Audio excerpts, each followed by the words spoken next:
kasi masakit talaga eh. Kasi kaya talaga sana. Ito, PBB. Hindi, kasi kaya talaga eh. Nakita ko na kaya ng team sana mag-podium ulit. Pero hindi pa para sa atin. So, I believe kailangan magtrabaho pa ng team para makamit natin yung podium. Ate! Bakit yun? Gusto naman, ba't may extra? Pero what does this mean to you?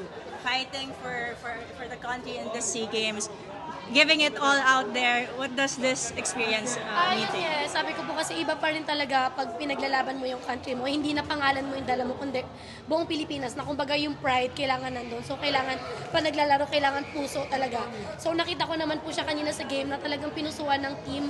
Sadyang kinapost talaga tayo. Hindi, parang I believe na kaya nangyari to kasi meron dapat tayong ginawa before pa lang. Pero Parang despite the result today, Yeah. where do you see Philippine volleyball headed? Um, The last program and everything. I believe pataas pa rin po tayo kasi hindi naman porket natalo, ibig sabihin pangit na yung program. Kasi before hindi naman tayo nakakadikit sa Indonesia, ganyan. Ngayon natatalo na po natin sila. Sadyang ngayon sila po yung nanalo. Pero syempre I believe pa rin sa program and hindi naman po agad-agad umaangat yung volleyball talaga. I mean, Thailand, ganyan, mga Japan. Ilang taon din naman silang naghirap bago nila nakamit or narating kung nasan man sila ngayon. Pero what's your message to all the Filipino fans who cheered for you guys today? To all the Filipino fans po, maraming salamat po sa walang sawang pagsuporta po sa lahat ng atletang Pilipino and babawi po kami, hindi po namin kayo bibigoin.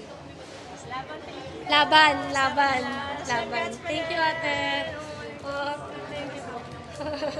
Sorry. Ate, like, naiya ako, ang daming camera.